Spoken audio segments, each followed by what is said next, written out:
बिस्मिल्लाहिर्रहमानिर्रहीम।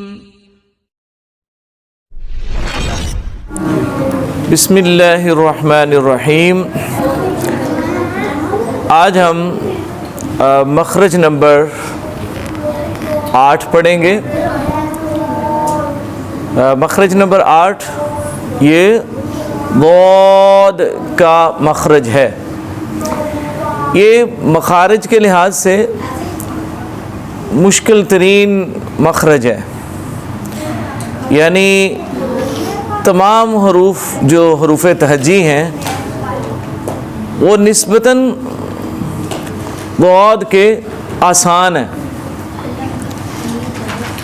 इसका मखरज सबसे मुश्किल है। एक लफ्ज़ इसके लिए बोला जाता है हाफ़ा लिसान, यानी ज़बान का बगली किनारा, जिसको करवट भी कहते हैं।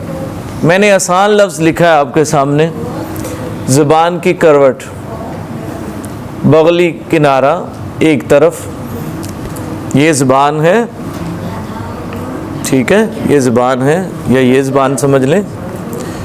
तो ये साइड जो है इसकी, ठीक है, ये जड़ है ना, तो ये आगे को ज़बान है। तो ये जो साइड है ना, इसकी साइड है जो, इसको करवट बोलते हैं, इसको बगली किनारा भी बोलते हैं। तवज्जो करें भाई, इसको बगली किनारा भी ज़बान का बोलते हैं।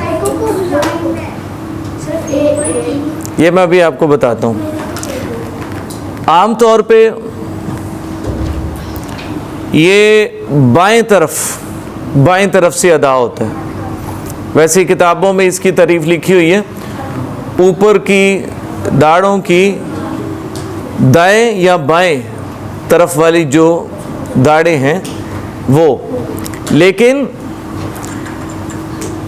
आसानी इसमें है कि बाएं जानब, लेफ्ट साइड की जो दाढ़ें हैं उस पे ज़बान की ये करवट लगाना ज़्यादा आसान है निस्बतन दाएं तरफ। अगरचे किताबों में दाएं और बाएं दोनों चीज़ें लिखी हुई हैं, लेकिन आसानी किसमें है? बोलिए भाई, ये लेफ़्ट साइड का जो हिस्सा है ये लगाना और लेफ़्ट साइड की दाढ़ों पे लगाना ये ज़्यादा आसान है। इसलिए मैं तो इसी के हवाले से ही रहनुमाई किया करता हूँ। अब आपको ये करवट की समझ आ गई है ना, ज़ुबान की करवट, ये साइड जो है, साइड ऊपर की दाढ़ों, और दाढ़ों का आपको पता है ये ज़वाहिक से शुरू होती हैं, ज़वाहिक से, ठीक है ना।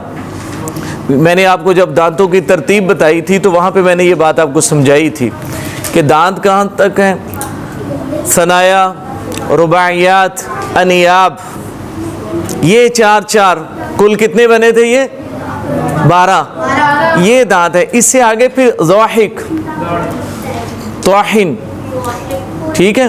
तो ये ज़वाहिक और तौहीन का जो हिस्सा है ना, वहाँ पे ये इसलिए नाम याद करवाए थे आपको ताकि अब बाद में समझाना आसान हो जाए।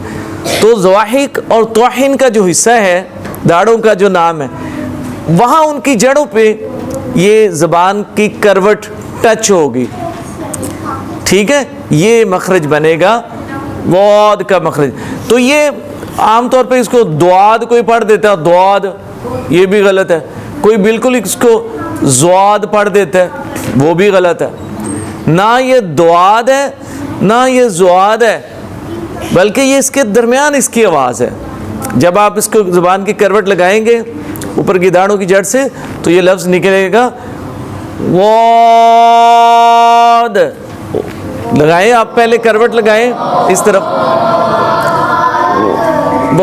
ये द्वाद नहीं कहना, मैं कह रहा हूं ना ज़्वाद है ना द्वाद है, दाल की आवाज़ भी नहीं है और ज़ोए की आवाज़ भी नहीं, इसके दरमियान आवाज़ निकलेगी। ये आपने बड़ा ख्याल रखना, मुश्किल तरीन है, मैं पहले बता चुका हूँ। ज़ुबान को की करवट को इधर को लेके आएंगे, वाद, बोलिए, 5 अलिफ कर लेंगे तो ज़रा आसान हो जाएगा आपके लिए समझना। वाद,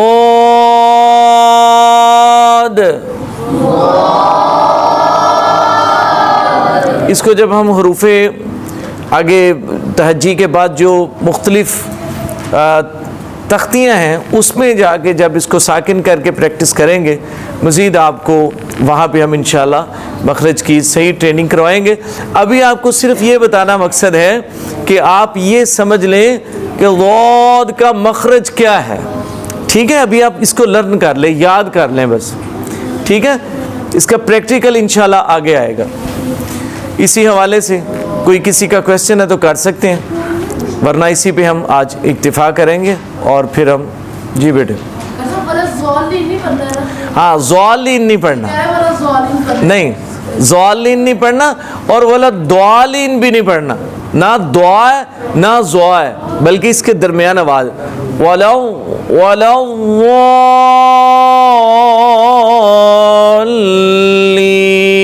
अब देखते हैं ना। नहीं, जब आपने अदा करना शुरू करना है तब लगेगी, लेकिन जब मद होगी तो फिर छोड़ देनी है, फिर ज़बान इधर हो जाएगी, ठीक है। ओके भाई, अभी इंशाल्लाह।